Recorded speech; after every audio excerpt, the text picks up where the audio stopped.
기쁨이 좀 회복됐으면 좋겠습니다. 찬양을 들으니까 좀 밝아지고 기뻐지는 이런 느낌이 있습니다. 우리 늘 예배 때마다 헌신해 주시는 우리 찬양 배우들 늘 감사합니다. 제가 사진을 하나 좀 보여드리려고 합니다. 다대포 바다는 아닙니다만은 저 라인이 있죠. 네, 저것을 솔트 라인이라고 이렇게 얘기하는데요.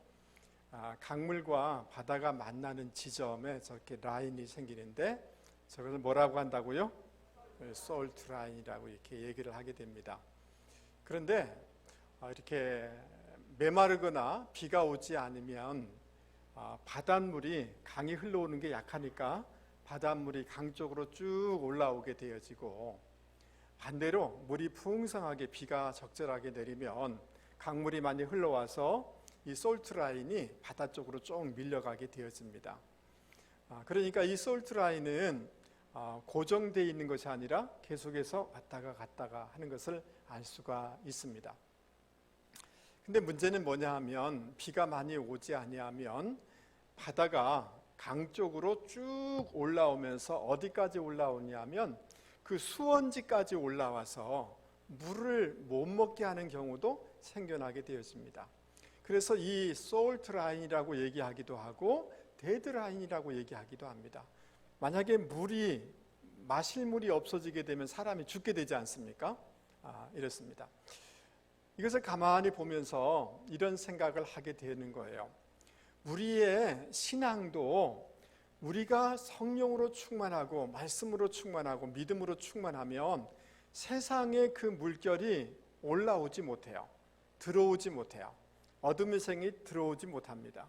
근데 우리가 약해지면 그 세상에 그 바다의 물결이 쭉 올라가서 위협하는 것처럼 우리에게 쭉 올라와서 우리를 위협할 수가 있다는 거예요. 여러분, 오늘 우리의 삶의 자리가 이렇게 중립지대로 있는 게 아닙니다. 보이지 않지만 영적인 전쟁이 벌어지게 되는데, 내가 믿음이 약해지고 허해지면, 우리 몸이 면역력이 허해지면 병균이 들어오는 것처럼 영적으로 우리가 충만하지 못하면 이런 영적인 전쟁에서 무너질 수밖에 없는 거예요. 이 영적인 전쟁이 있다는 것을 여러분 꼭 기억하실 수 있기 바랍니다. 또 이 영적인 전쟁에 임하는데 우리가 일할 때 영적인 전략을 알지 못하면 이 전쟁에서 다 질 수밖에 없는 거예요. 그래서 오늘 성경 말씀을 통해서 하나님이 주시는 영적인 전략들이 무엇인지를 오늘 같이 한번 살펴보려고 합니다. 여러분, 요한계시록 13장 1절 말씀을 1절 2절 말씀을 같이 한번 읽어보도록 하겠습니다. 크게 같이 한번 읽어보죠. 시작. 내가 보니 바다에서 한 짐승이 나오는데 뿔이 10이요 머리가 7이라. 그 뿔에는 10 왕관이 있고 그 머리들에는 신성모독하는 이름들이 있더라. 여러분, 사도 요한이 계시를 보았는데 바다에서 짐승이 나오고 있다라고 이렇게 얘기하고 있습니다. 근데 여러분, 이 짐승이 어떤 존재인가? 바로 13장 바로 앞에 12장 마지막 절에 보면 용이 여자에게 분노하여 이렇게 되어 있지 않습니까? 이 용은 사단입니다. 그러니까 이 사단의 사주를 받은 그 짐승이 바다에서부터 나오고 있다라고 이렇게 얘기해 주고 있는 것입니다. 성경은 이 바다는 늘 악한 존재가 출몰하는 장소로 사용되는 것을 볼 수가 있습니다. 이 악한 존재가 바다에서부터 적 그리스도적인 국가나 어떤 세력이 일어나게 될 것이다 라고 이렇게 말씀해 주고 있습니다. 자, 그런데 그 모습은 어떤 모습인가? 2절 말씀에 보면 다니엘서 7장의 네 짐승에 대해서 말해주고 있는데 그 모습이라는 거예요. 마치 표범처럼, 그 다음 곰처럼, 그리고 사자처럼 아주 잔인하게 사람들을 해치는 그런 짐승이 나오게 될 것이다 라고 이렇게 말씀해주고 있습니다.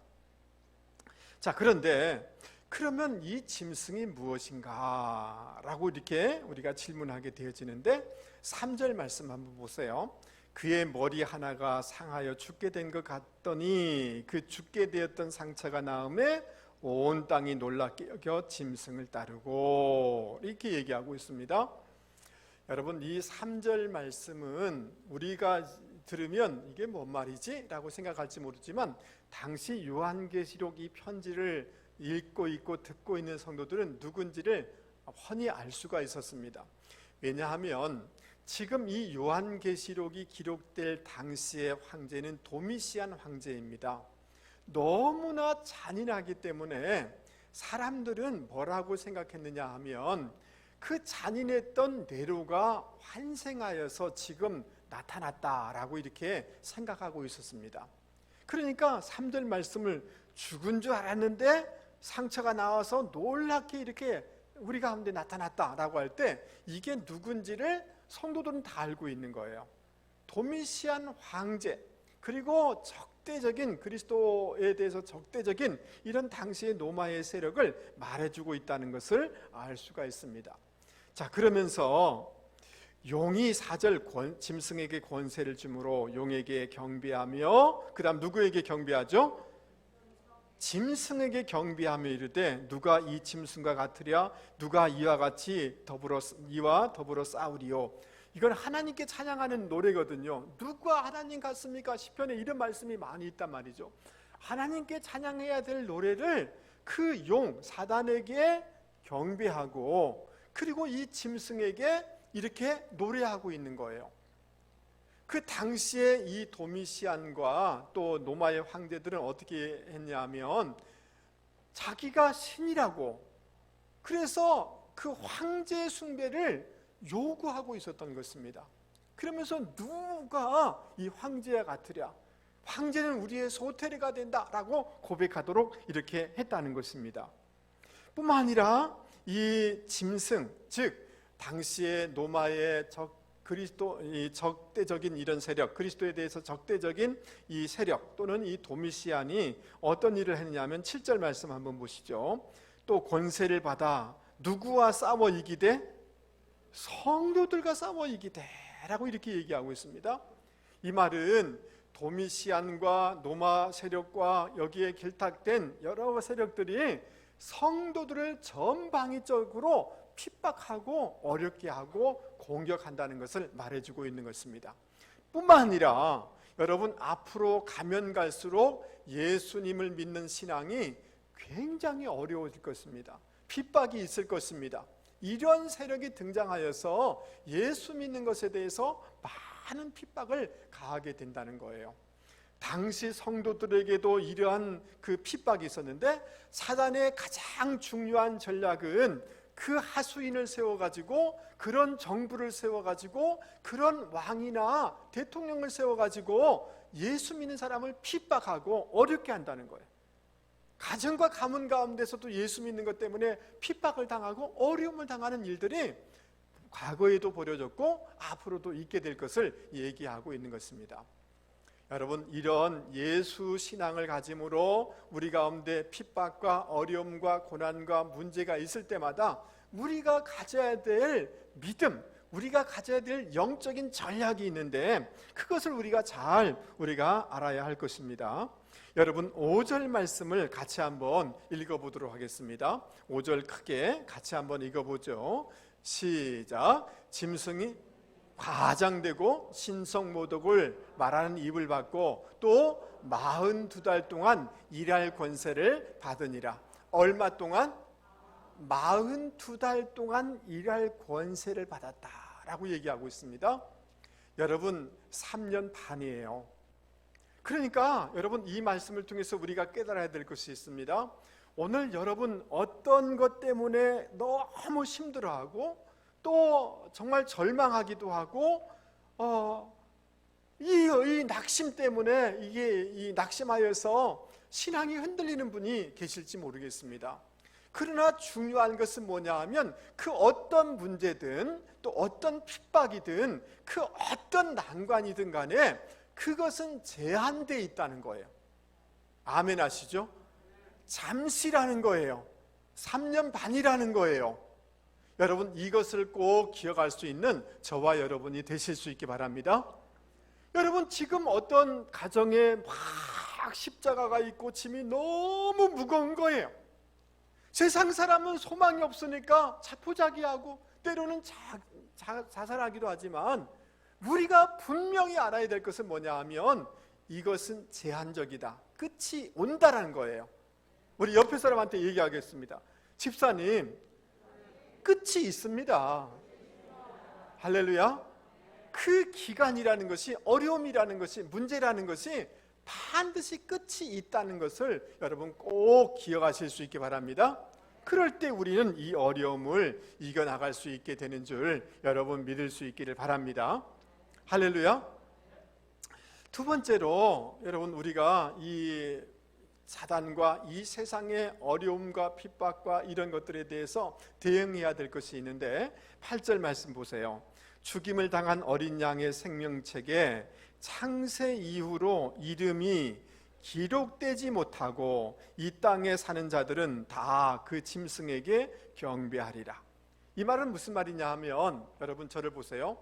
분명하게 예수님을 믿어서 중생하지 못하면 나중에 핍박이 오고 어려움이 오면 신앙을 다 잃어버리고, 또 코로나와 이런 문제가 생기면 분명하게 중생하지 않은 사람은 신앙을 다 잃어버리고 세상에게 그냥 떠밀려서 가는 인생이 된다는 거예요.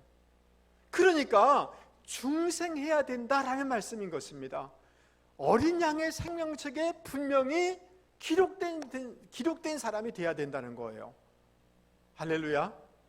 그래서 여러분, 우리 마음으로 믿고 여러분 입술로 고백함으로 예수님에 대한 분명한 신앙 고백이 있기를 주님의 이름으로 축복합니다. 예수님을 여러분의 주인으로, 여러분의 구세주로 여러분 마음속에 지금 영접하는 분들이 되기를 바랍니다. 이 중생하지 아니하고 그저 인간적인 것 때문에 또는 종교적으로 이렇게 신앙생활하면 나중에 어려움이 오면 신앙을 다 잃어버리게 된다는 거예요. 분명한 신앙 고백이, 분명한 중생이 저와 여러분 가운데 있기를 바랍니다. 아멘. 이것을 사도 바울은 그의 서신서에 In Christ라고 이렇게 얘기하고 있습니다. 그리스도 안에 분명하게 있어야 된다, 그리스도 안에 분명하게 소속돼야 된다라고 말씀해주고 있는 것입니다. 여러분, 더운 여름에 집 안에 있으면 시원하고 그 추운 겨울에 집 안에 있으면 따뜻한 것처럼, 여러분 적당한 경계선에 있지 아니하고 분명하게 그리스도에게 붙어 있어야 되고, 그리스도 안에 있을 때 여러분 바람이 불고 환란이 오고 이럴 때라도 흔들리지 아니하고 이겨낼 수가 있다는 거예요. 아멘. 여러분, 그리스도 안에 거하는 분들이 되기 바랍니다. 교회 안에 분명하게 뿌리를 내리고 소속을 분명히 하는 분들이 되실 수 있기 바랍니다. 적당하게 어렴풋하게 있다가 세상 친구에게 어울리거나 세상에 어울리고, 이럴 때는 또 교회에 왔다가, 이런 식으로 하면 나중에 우리의 영적인 어려움이 생길 때 구원을 받지 못하게 된다는 거예요. 어려움을 이겨내지 못한다는 거예요. 할렐루야. 우리 한 번만 옆에 사람한테 얘기하겠습니다. 소속을 분명하게 하십시오. 할렐루야. 여러분, 나무가 뿌리를 깊이 내리면 바람이 불어도 약간의 흔들림이 있지만 뿌리채 흔들리지 않죠. 그리고 여러분, 드디어 열매를 맺는 것처럼 그리스도에게 깊이 뿌리를 내리고 교회에 깊이 뿌리를 낼 때 안식이 있고 쉼이 있고 열매가 있고 그 환난과 어려움을 이겨나갈 수 있다는 것을 여러분 꼭 기억하실 수 있기를 바랍니다. 9절 말씀에 누구든지 귀가 있거든 들을지어다 라고 얘기하고 있습니다. 여러분, 말씀이 들려지는 분들이 되기를 주님의 이름으로 축복합니다. 그런데 말씀이 안 들려질 수 있습니다. 사실입니다. 여러분, 저를 한번 보시죠.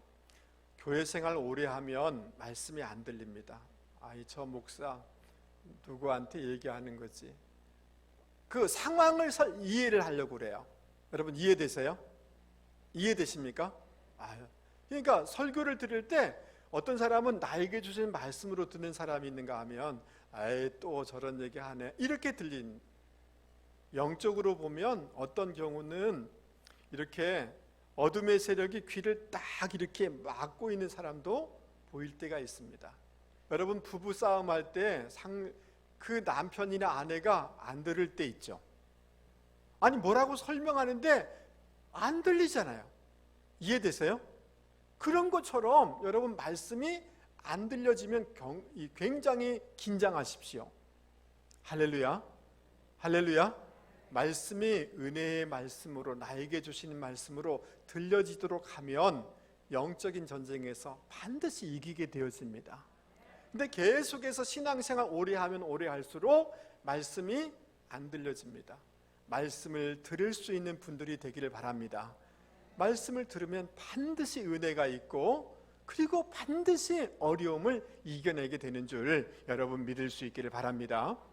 여러분 10절 말씀을 우리가 지금 가지고 있는 성경을 개역 개정판이다라고 얘기해요. 우리가 이 가진 성경이 수십 년 전에 우리가 바꾸었는데요, 한 십몇 년 전이죠. 그걸 개역 성경이라고 했는데 그 10절을 이렇게 번역하고 있습니다. 여러분 앞에 한번 보십시오. 사로잡는 자는 사로잡힐 것이요 칼로 죽이는 자는 자기도 마땅히 칼에 죽이리니 성도들의 인내와 믿음이 여기 있느니라. 아멘 하시죠? 성도들을 사로잡는 자는 그도 사로잡혀 갈 것이고, 성도들을 칼로 죽이는 자는 자기도 마땅히 칼에 죽는다는 거예요. 하나님이 보응하신다는 거예요. 하나님이 갚아주신다는 거예요. 여러분 하나님이 살아계심과 하나님의 갚아주심을 믿습니까? 그래서 여러분 유진 피터슨이라는 분은 이렇게 번역하고 있습니다. 그러나 하나님의 거룩한 백성은 여전히 열정적이고, 그 다음 뭐예요? 신실하게 그들의 길을 갑니다. 하나님이 갚아주심을 여러분 믿고 신실하게 버티어내시고 견디어내는 분들이 되실 수 있기를 주님의 이름으로 권면을 드립니다. 할렐루야. 여러분 제가 최근에 청신대학교에 박용규라는 교수님, 역사 교수님인데 박해를 가했던 로마 황제들의 최후라는 이런 글을 보았어요. 여러분 네로 황제는 예수 믿는 사람들에게 이렇게 기름을 부어 가지고요, 자기 정원 이렇게 세워 가지고 활활 타게 했어요. 그래서 예수 믿는 사람들을 불 붙여 가지고 활활 타는 거기서 술 잔치를 벌였어요. 얼마나 잔인한 모습입니까? 그런데요, 여러분 이 네로는 권자에서 쫓겨나서 도망하다가 결국은 자살하게 되어집니다. 도미시안, 지금 요한계시록에 쓰여질 당시에 이 왕도, 도미시안 왕도 종들에게 살해를 당하게 되어집니다. 하드리안이라는 이 로마 황제는 예수 믿는 사람을 핍박했는데 결국 병으로 급사하게 됩니다. 세베루스라는 사람 마찬가지입니다. 막시미누스라는 사람 맞아서 죽게 돼요. 예수 믿는 사람 핍박인데 결국 맞아서 죽게 되어집니다. 데키우스라는 이 왕이 있는데요, 늪에 빠져가지고 시신도 거두지를 못했어요. 이렇게 죽게 되어집니다. 디오클리안이라는 이 황제가 있는데요, 교회를 막 무너뜨리게 하고 성경을 불태우고 기독교인들을 이방 신전에 희생 제물로 이렇게 했습니다. 결국 정신병에 걸려서 죽게 되어집니다. 여러분 발레리안이라는 이 황제가 있었는데요, 처음에는 예수 믿는 사람들에게 좀 우호적으로 하다가 나중에 예수 믿는 사람에게 많은 핍박을 가했던 로마 황제입니다. 페르시아의 전쟁에 패해서 노예로 끌려가게 되는데 그 페르시아의 노비들보다 더 밑에 있는 노예가 되는 거예요. 그리고 그 페르시아 왕이 말을 타려고 할 때 이 로마 황제를 엎드리게 해가지고 그 등을 밟고 말을 탔다는 거예요. 그리고 그렇게 비참하게 살다가 결국은 죽음을 당하는, 그 산채로 가죽이 다 벗겨져서 소금으로 문질려서 죽였다는 거예요. 그러면서 뭘 얘기하느냐 하면, 이분이 역사 교수로서 박해했던 모든 황제들을 다 조사해 보니까 전부 다 하나님이 심판하시더라는 거예요. 할렐루야. 여러분, 우리가 세상 가운데 신앙으로 살아가려고 할 때 핍박이 있고 어려움이 있다 할지라도 여러분 너무 두려워하지 마시고 주저하지 마실 수 있기를 바랍니다. 신앙에 주저하지 마십시오. 두려워하지 마십시오. 하나님이 다 아시고 보시고 갚아주실 줄 여러분 믿을 수 있기를 바랍니다. 할렐루야. 그래서 끝까지 잘 견뎌내시고 버텨내는 분들이 되기를 주님의 이름으로 권면을 드립니다. 끝이 있습니다. 아멘 하시죠? 지금 고난의 끝이 분명히 있습니다. 아멘. 예, 여러분 하나님이 갚아주실 줄 믿습니다. 그래서 지금 어려움이 있다 할지라도 잘 버텨내면 하나님이 반드시 원수의 목전에서 상을 베풀어 주실 줄 믿을 수 있기를 바랍니다. 이런 믿음을 가질 때 핍박을 이겨낼 수가 있습니다. 근데 사단은 이 핍박으로 안 되면 두 번째로 하는 것이 있습니다. 그것은 유혹이에요. 세상의 거대한 물결을 가지고 성도를 유혹하고 무너지게 하는 거예요. 그래서 여러분 11절 말씀을 한번 보십시오. 내가 봄에 또 다른 짐승이 어디에서?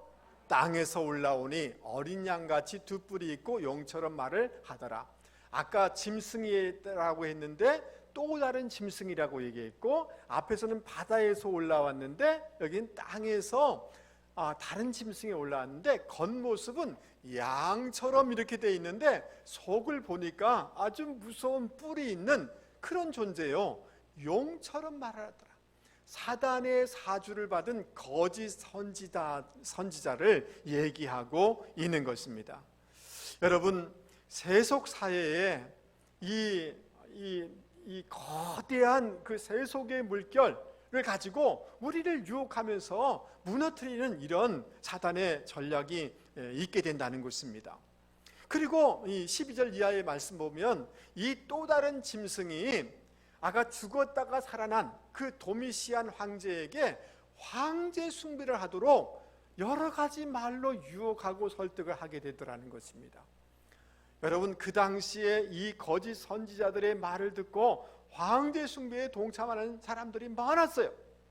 뿐만 아니라 일제강점기 때도 여러분 그 여러 거짓 선지자들이 나타나서 이거는 국가 예식이기 때문에 그 일본 이 신사참배에 참여라고 이렇게 얘기를 해서 한국 교회가 전체가 다 무너졌던 경우가 있었습니다. 거짓 선지자의 이 말에 다 속아 넘은 거죠. 앞으로 종말적으로 여러분 거짓 메시아들이 막 나타나가지고 자기가 메시아라고 그러고 자기가 이 성령이라고 그러고 신천지 하나님의 교회 이런 거짓 선지자들이 나타나서 이런 노릇을 하면서 성도들을 다 무너뜨리는 일들이 일어나게 된다는 것입니다. 그리고 13절 말씀에 보면 심지어 어떻게 하느냐 하면 마치 엘리야가 행했던 것처럼 하늘에서 막 불이 오는 것 같은 이적, 그리고 여러 가지 말을 하도록 하는 요술 같은 마술 같은 것들을 행하는 일들이 벌어지게 된다는 거예요. 그러면 사람들이 여러분 보세요. 막 불이 나타나고 요상한 일들이 있으니까 다 혹해가지고 그렇게 흘러가더라는 거예요. 세상 따라 가더라는 거예요. 거짓 메시아 따라서 막 가더라는 것입니다. 여러분, 이러한 사단의 이러한 유혹에 대해서 우리는 어떠한 반응을 전략을 가지고 살아가야 하는 것일까요? 여러분, 이 말씀을 보면서 우리가 다시 한번 이 말씀을 한번 보십시오. 그 땅에서 온 그 11절 말씀입니다. 땅에서 올라온 또 다른 짐승이 어린 양 같지만 그 속에는 뭐가 있어요? 두 뿔이 있다. 용처럼, 용의 사단의 권세를 받아가지고 사주를 받아서 일하는 이 영적인 분별력을 키워나갈 수 있는 저와 여러분이 되기를 바랍니다. 여러분 오늘 예배 잘 드린 분이 어느 날 갔더니만 저 신천지 저기 앉아 있으면 안 됩니다. 영적인 분별력을 분명히 갖춰 나갈 수 있는 저와 여러분이 되실 수 있기를 바랍니다. 할렐루야. 예, 말씀을 잘 듣고 훈련하면서 영적인 분별력이 있어서, 아니 겉은 어린 양 같지만 속은 이 사단의 세력이구나, 이것을 딱 분별할 때 이 유혹을 이겨나갈 수 있게 되는 줄 여러분 믿을 수 있기 바랍니다. 그리고 세상은 그냥, 이 사단은 그냥 이렇게 하는 게 아닙니다. 거대한 물결을 이렇게, 세속의 물결이 쭉 강물처럼 이렇게 쑥 이렇게 하면 다 떠밀려 가는 거죠. 근데 여러분, 모든 사람이 육신을 쫓았지만 노아만큼은 그것을 거슬러 올라갔지 않습니까? 모든 사람들은 바벨론의 포로가 되어서 우상에게 절을 하고 우상에 주는 음식을 먹었지만, 다니엘과 그 친구들은 나의 주인은 하나님이시고 나의 충성의 제일 대상은 하나님이십니다라고 하며 마음에 거룩한 결단을 하여서 이것을 거슬러 올라간 것을 볼 수가 있습니다.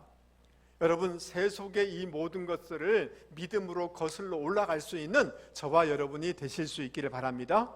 그럴 때 이 유혹을 이겨낼 수가 있는 거죠. 그 다음 이 막 현상이 막 일어나는 거예요. 막 말도 하고요, 이적이라는 것도 나타나기도 하고요. 이러니까 사람들이 막 더 쫓아가는 거예요. 근데 여러분, 현상과 체험보다 더 사실은, 더 실체는, 더 진리는 하나님의 말씀임을 여러분 믿을 수 있기를 바랍니다. 현상과 체험을 쫓기보다 말씀을 붙잡고 걸어가는 분들이 되기를 주님의 이름으로 권면을 드립니다. 여러분, 저를 한 번만 보세요. 요한복음에 보면 사마리아 여인이 5명째 남자를 바꿨는데 6번째를 바꿨는데도 만족이 안 되는 거예요. 아니, 저 사람은 왜 그래? 라고 이렇게 질문할 수 있는데 영적으로도 똑같습니다. 여러분, 저를 한 번만 보시죠. 여러분들이 예수를 처음 믿었을 때, 교회에 왔을 때 그 은혜를 여러분 잊지 못합니다. 그 체험과 사랑을 여러분 잊을 수가 없습니다. 그건 절대로 잊을 수가 없어요. 주님을 처음 만났을 때의 그 감격, 그리고 여러분들이 교회에 처음 왔을 때 모든 권사님들과 모든 성도들은 여러분에게 관심을 두고 여러분을 케어해 줬습니다. 아멘 하시죠? 그런데 시간이 지나면 지날수록, 여러분 결혼한 지 몇 년 되셨습니까? 10년, 20년, 30년 되셨는데 지금 아내와 남편의 손을 이렇게 만지면 심장이 두근거리고 화끈화끈하고, 그럼 어디 문제 있습니다. 지금 결혼한 지 좀 지나면 이게 그렇게 되면 안 됩니다. 이해되시죠? 예. 그리고 늘 그런 식을 추구하면 안 되십니다. 그러니까 내가 어느새 모르게 시간이 지나면서 어머니가 돼버리면 이제 사랑을 받는 대상이 아니라 내가 사랑해 줄 대상이 되는 거죠. 할렐루야. 교회에서 여러분이 초신자가 오면 교회는 누구든지 환영해 줍니다. 그러나 시간이 지나면 교회에서 여러분에게 누군가를 사랑해 주기를 요청하게 됩니다. 이해되시죠? 그리고 그렇다고 부부지간에 뜨거움이 없다고 사랑이 없는 건 아니거든요. 근데 우리는 늘 늘 마음속에 늘 그 이상을 쫓고 싶은 거예요. 그때 그 뜨거움, 그때 그 사랑, 그때 막 기쁨. 근데 지금 가서 옛날에 다녔던 처음 교회 생활했던 그곳에 가보세요. 가면 뜨거우냐 하면, 그 설레임이 있냐 하면 없습니다. 여러분이 바뀌었기 때문에 그렇습니다. 여러분이 영적으로 성장해버렸기 때문에 그런 겁니다. 할렐루야. 그래서 현상과 어떤 체험과 이것이 아니라 그 이전에 말씀을 굳건하게 이렇게 붙잡고 걸어가다 보면 어느새 모르게 내가 더 성숙해지고, 근데 현상만을, 체험만을 추구하다 보면 굉장히 겉돌게 되는 신앙인이 될 수밖에 없는 거예요. 여러분 이해되세요? 예. 그러니까 여러분 이런 점에서 여러분 늘 이렇게 조금 지나면 여러분 저는 100m 미남입니다. 여러분 저 뒤에 있는 분은 제가 참 괜찮게 보일걸요. 저희 집사람이 말해줘서 압니다. 저는 가까운 데 보면 주름도 있고요, 뭐 잡티도 있고요, 그렇습니다. 여러분 결혼하기 전에는 다 가려서 다 예뻐 보입니다. 근데 시간이 지나면 연약함과 부족함이 다 보여요, 안 보여요? 보이는 거예요. 그게 실체였어요. 이해되시죠? 예. 그러니까 늘 이렇게 뿌리를 내리지 못하는 거예요.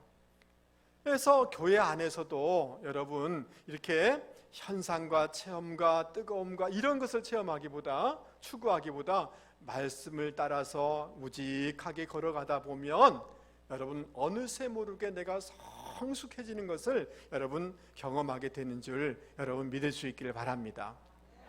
여러분 제가 사진을 하나 보여드리려고 합니다. 빌리 그레함과 찰스 템플턴이라는 사람입니다. 이 두 사람은 얼마나 말을 잘하는지 아주 열정적인 복음 전도자였고 설교자였습니다. 저 두 사람의 설교를 들으면 수많은 젊은이들이 다 주님 앞에 돌아왔어요.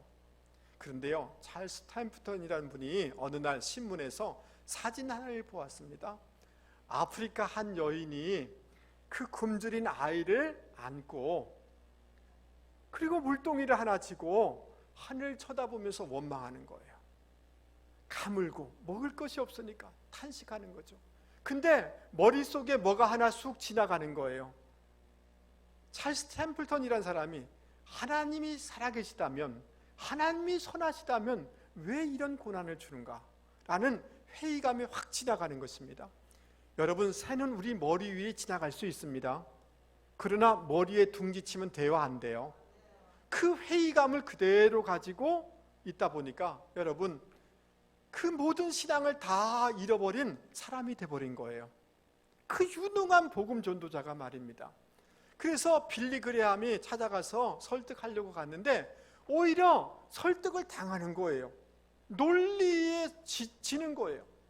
그래서 빌리 그레함이 나와가지고 숲에 가가지고 무릎을 꿇고 하나님 이렇습니다. 어떻게 하면 좋습니까? 기도하다가 마음의 결단을 해요. 하나님, 지금 현상에 가정에 나라에 어려움들이 있지만 그래도 나는 하나님의 신실하심을 믿습니다. 나는 하나님의 말씀을 굳게 붙잡고 저는 살아갈 것입니다 라고 결단을 한 거예요. 현재 풀어지지 않았지만, 현재 좋아지지 않았지만 나는 하나님의 말씀을 붙잡고 살아갈 것입니다 라고 고백하고 일어설 때 하나님이 도와주셔서 그가 가는 곳곳마다 나라가 바뀌었고 가정이 바뀌었고 인생이 바뀌는 놀라운 역사가 일어나게 된 것입니다. 할렐루야. 그러므로 여러분 우리의 신앙을 어떤 감정적이거나 체험적이거나 옛날에 그 어떤 이런 것을 추구하는 것이 아니라 여러분 마치 결혼한 사람이 옛날에 연애의 그 뜨거움이 없는 것처럼 당연한 거단 말이죠. 아멘. 그러나 말씀을 잡고 한 걸음 한 걸음 걸어가다 보면 어느새 모르게 주님과 동행하는 날들이 있게 되어지는 줄 믿습니다. 그리고 여러분 저를 한 번만 보시죠. 우리가 남편이 참 부족함이 많아요. 가정에 모자란 것이 많아요. 우리가 볼 때 자녀들이 연약함이 있어요. 그러나 시선을 바꾸어서 감사한 관점에서 바라보면 감사할 일이 참 많습니다. 아멘 좀 하이소. 여러분 우리 자녀들이 건강하게 이렇게 직장생활 잘하고 있는 것 감사한 일입니다. 할렐루야. 아니 때가 돼서 학교 가고 대학 가고 취업하고 결혼하고 이런 이 모든 것들이 다 감사 제목이에요. 아멘. 근데 불평의 눈으로 바라보면 다 남편이 그냥 걸음걸이도 마음에 안 들어요. 다 숨소리도 마음에 안 들어요. 근데 감사하면 마귀가 접근하지 못합니다. 아멘. 예, 감사의 눈으로 감사의 생활을 하면 여러분 이 사단의 유혹과 이 모든 것들을 물리치게 되어지는 줄 여러분 믿을 수 있기를 바랍니다. 할렐루야. 예, 여러분 그래서 현상과 체험과 어떤 뜨거움과 이런 것을 구하기보다 즐기는 하나님의 말씀이에요. 아멘. 예, 그 말씀 따라가면 선순환의 축복이 있게 되는 줄 믿습니다. 감사하다 보면 여러분 선순환의 축복이 있게 되는 줄 믿습니다. 아멘. 그래서 이 유혹을 이겨나갈 수 있는 저와 여러분이 되기를 주님의 이름으로 권면을 드립니다. 여러분 16절부터 18절까지 우리 같이 한번 크게 읽어보도록 하겠습니다. 요한계시록 13장 16절 크게 같이 읽겠습니다. 시작. 그가 모든 자 곧 작은 자나 큰 자나 부자나 가난한 자나 자유인이나 종들에게 그 오른손이나 이마에 표를 받게 하고 누구든지 이 표를 가진 자 외에는 매매를 못하게 하니 이 표는 곧 짐승의 이름이나 그 이름의 수라. 지혜가 여기 있으니 총명한 자는 그 짐승의 수를 세어보라. 그것은 사람의 수니 그의 수는 666이니라. 여러분 당시에 황제 숭배를 하면 거기에 황제 숭배했다는 표를 주는 거예요. 근데 그 표를 받아야지 식량 배급도 받을 수 있고 치유할 수도 있고 이런 거예요. 그런데 그 짐승의 수, 표는 그 숫자를 세어봐라. 666이다 라고 이렇게 얘기하고 있는데요. 여러분 제가 사진을 하나 보여드리려고 합니다. 이 당시의 사람들은 우리가 고, 제, 성 이렇게 쓰는 것처럼 그 기역 오에다가 숫가를 다 붙여가지고 고제성을 숫자로 표현하기도 해요. 그래서 여러분 저기 히브리어, 알렙, 달렉, 김멜 이런 게 쭉 다 숫자가 쭉 돼 있지 않습니까? 예, 이게 돼 있는데 우리가 마태복음 1장에 보면 14대요, 14대요 이렇게 써 있어요. 근데 그냥 돼 있는 건 아니에요. 다윗이라는 그 숫자를 숫자로 환산해 보면 14가 돼요. 이런 식으로 표현하는 게 있단 말이죠. 그러니까 666이다 라고 이렇게 하면 누군지 이름을 알 수가 있는 거예요. 자, 그런데 아까 앞에서도 말씀드렸던 것처럼 도미시아는 네로가 환생했다고 그랬지 않습니까? 예, 다음 그림을 한번 보여주십시오. 그 네로를 이렇게 그 히브리어로 네로 가이사, 가사르라는 이 단어를 숫자로 이렇게 표시하면 666이 돼요. 그런데 여러분 이 말은 무슨 말이에요? 그 숫자 도미시아는 숫자가 666이다 이런 뜻이겠죠. 근데 여기에 해석에 어려운 문제가 있어요. 왜냐하면 갑자기 왜 네로가 나오고 네로를 히브리어로 바꿔서 숫자로 바뀌냐라고 질문을 할 때 이 해석에 한계가 있어요. 그러나 이 해석에 주는 통찰력이 있어요. 그것은 뭐냐면 앞에서도 제가 말씀드렸던 것처럼 숫자로 표시하고 있지만 이 숫자로 표시한 사람이 누구인지를 지목하고 있다는 것은 통찰력을 주잖아요. 이해되시죠? 그래서 이 성도들은 이 요한계시록 13장을 읽으면서 짐승의 수 세어봐라. 그 핍박하는 사람이 있는데 그 수를 세어봐라. 그는 666이다. 이럴 때 사람들은 이게 도미시안을 가리키는구나 라는 것을 다 알고 있는 거예요. 여러분 이해되시죠? 자, 그런데 이것은 당시 도미시안을 가리킬 뿐만 아니라 오늘 이 시대 가운데 앞으로도 도미시안과 같이 성도를 핍박하고 신앙을 어렵게 하는 그런 적대적인 국가나 적대적인 어떤 사람이 등장하게 될 것을 예언해주고 있는 것입니다. 그러면서 여러분 이 유대인들은 숫자에 다 상징이 있는데요, 7이라는 숫자는 하나님 수고 완전한 수예요. 그러니까 도미시안의 숫자는 666이다. 이 말은 무슨 말이냐 하면 성도 여러분, 도미시안이 핍박하고 직장에서 쫓겨나고 지금 힘들게 하죠. 그러나 잊지 마십시오. 그는 하나님이 아니라 사람이고 사람입니다. 그는 불안한 존재요, 병들 수밖에 없는 존재요, 죽을 수밖에 없는 존재니 두려워하지 마십시오라고 지금 요 말씀은 얘기해 주고 있는 것입니다. 할렐루야. 자, 그렇다면 여러분 저를 한 번만 보세요. 얼마 전에 저희 교회에서 한 선교단체에서 수련을 했는데 한 학생이 인사를 해요. 얘기하다 보니까 제가 그 선교단체 간사 생활할 때 지도했던 학생의 딸이더라고요. 그래서 어느 대학 간호학과를 다니고 있었어요. 그래서 이런저런 얘기를 하다가 알게 됐는데요. 근데 그 할아버지죠, 제가 지도했던 학생의 아버지는 신앙이 참 신실한 분이셔요. 그래가지고 자녀 넷이 있는데 주일날 학원 절대 안 보냅니다. 예배 철저하게 아침부터 저녁 예배까지 철저하게 드리게 합니다. 주일날 시험이 있다고 할지라도 공부하지 못하게 해요. 주일은 온전히 주님께 드려야 된다, 그렇게 했어요. 그렇게 그 자매한테도 그렇게 하는 것을 제가 봤어요. 여러분, 이렇게 하면 취업 못하고 대학에서 떨어지고 이렇게 될 것 같잖아요. 근데 그 학생을 통해서 듣게 됐는데, 여러분 4명의 자녀가 있는데 2명이 의사가 됐대요. 한 사람은 변호사가 되고 한 명은 교사가 됐어요. 잘 키운 거 아니에요? 잘 키운 거 아니에요? 하나님의 은혜죠. 여러분, 지금 어떤 상황과 어떤 것들이 있다면 지금 이 시대는 전부 상황을 절대화시켜요. 예배를 절대화시키고 하나님을 절대화하셔야 돼요. 아멘. 예, 그러니까 지금 여러분들이 예배 안 드리고 하면 돈 좀 더 받을 것 같고, 학생들을 주일날 교회 학교도 보내지 않고 학원을 보내면 아이가 서울대 갈 것 같이 느껴지죠? 그렇지 않습니다. 아멘 하시죠? 신앙을 반듯하게 키우면 하나님을 절대하고 예배를 절대적으로 생각하고 신앙을 절대적으로 하면 그 인생이 잘 될 수밖에 없습니다. 아멘 하시죠? 오늘 그 수를 세워봐라 666이다, 이 말은 무슨 말이에요? 지금 물질이 없으면 난 행복하지 못할 것 같아, 아니라는 거예요. 물질이 절대적이지 않다는 거예요. 물질이 행복을 좌우하지 않는다는 거예요. 아멘 하시죠? 여러분, 지금 상황, 나는 바쁘니까 하니까 때문에 못하겠습니다. 때문에 심지어 결혼식, 저는 결혼식을 목요일에 했습니다.